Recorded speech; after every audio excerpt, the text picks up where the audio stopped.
LooneyFarmGuy here, and in this video I'm going to be showing you how I test trucks on Farming Simulator 22. This is being recorded on a PS5 on console here on the Rock Crawl map, which is where I test all of my trucks and a lot of vehicles in general. So what is the process? Well, for the purpose of this video, I'm going to be using two of the base game trucks for this demonstration. Now, what is the first thing? Well, the first thing I usually do is have my help window on, and then we're going to go into trucks. Now, I do have a modified one here, which we can actually use because it does have a number of options. We're not going to be testing this one, and I just wanted to show you because it does have options. Sometimes it has a trailer hitch on the back, and if it does, I'll show that. Then basically engine options, design options, and colors. If it has colors, I usually pick some oddball colors to demonstrate or to show in a very obvious manner all the different colors available, or the different, shall we say, options to exaggerate the different color options that you can have.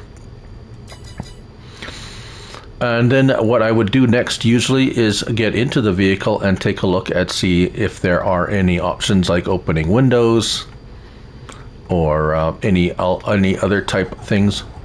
We'll start it up. If I remember, I'll try the horn, I'll turn the lights on.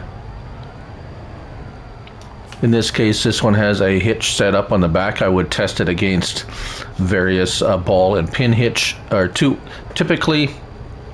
Well, let's show you that right now.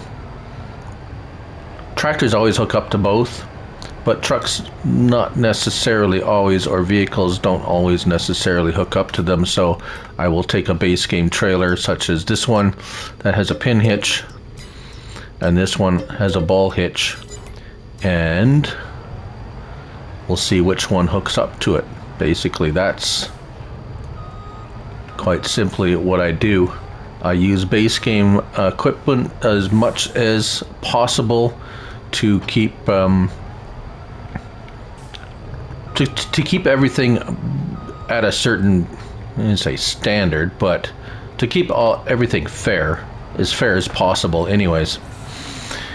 And after doing that, and maybe taking for a little drive, testing out the transmission, seeing how fast it goes, how the turning empty, does it have a tendency to flip over, does it have is it acting kind of weird when you drive it around, a little bit of the braking and acceleration. And then after I've done that, I may or may not show this in the video. This is some of the things I do, all of this before I even start a video,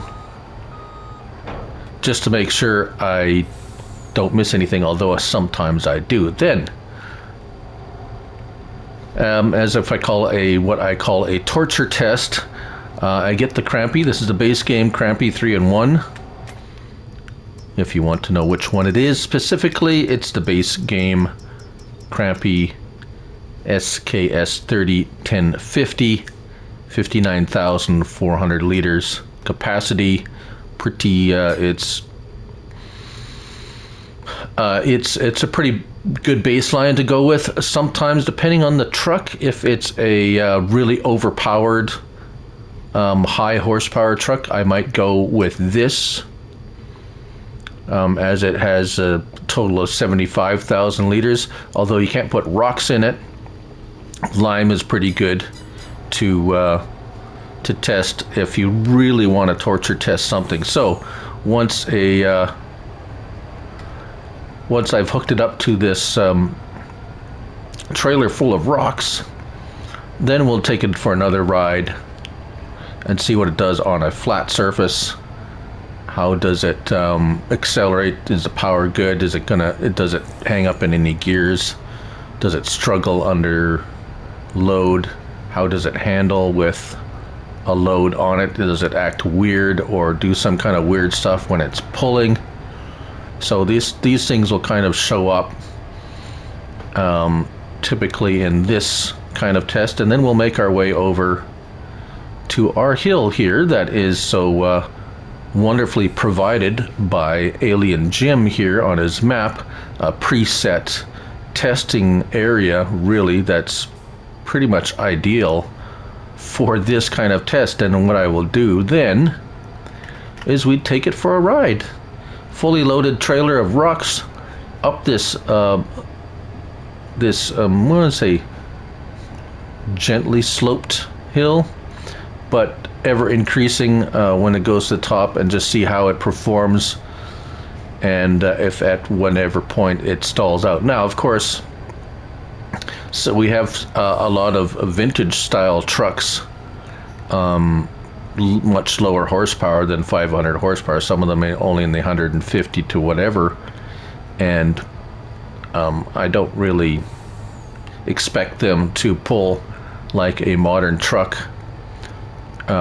with 500 horsepower. So, but it is something I do with every vehicle, so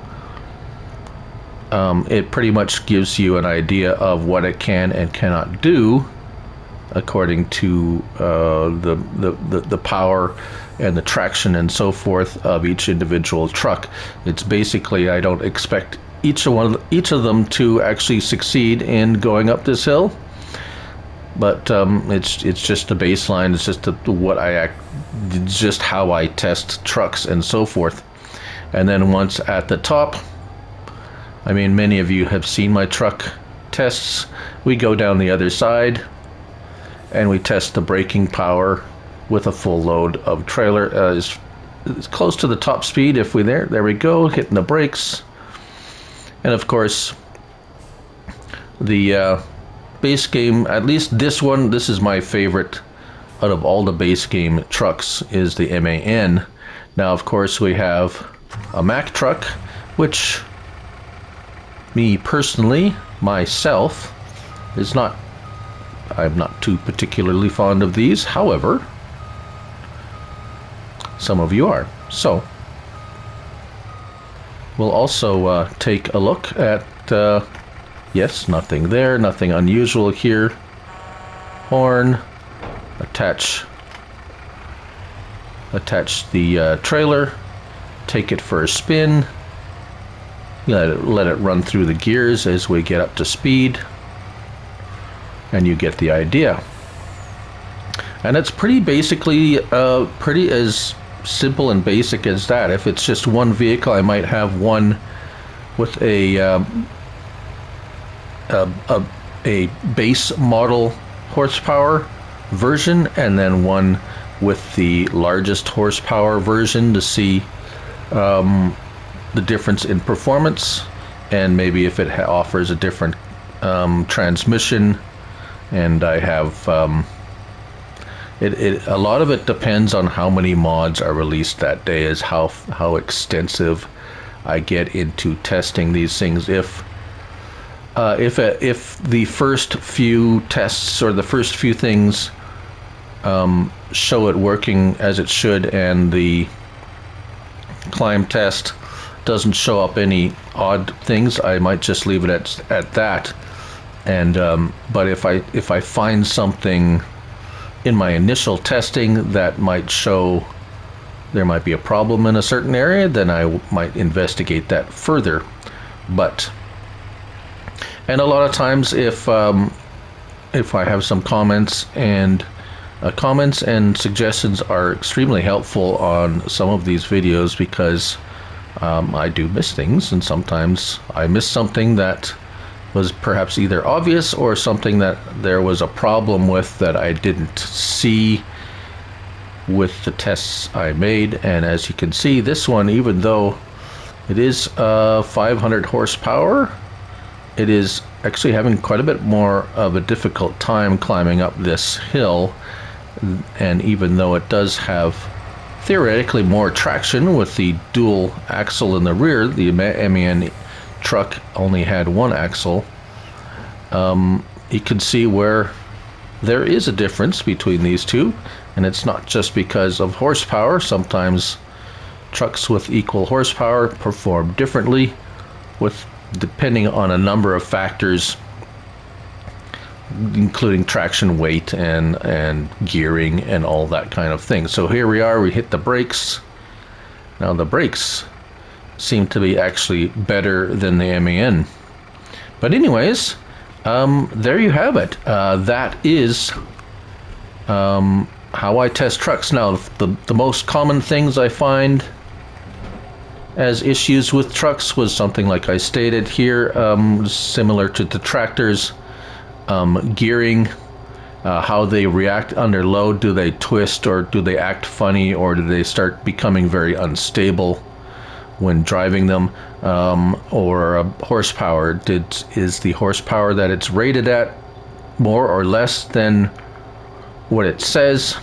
So if it says it has 500 horsepower but it can't pull this trailer up this hill and it gets stalled out, does it really have 500 horsepower? It's difficult to tell though, because of the many factors I just mentioned, as traction, number of axles, and weight, how much weight on the wheels to create the traction. But anyways, yes, most common things I do find with trucks in testing is the gear shift. Not that I come across a lot of problems in that area, but they, sometimes they're here and there. They're a bit scattered about. So anyways, thank you all for watching, and remember, it's only a game. So till the next one, bye for now.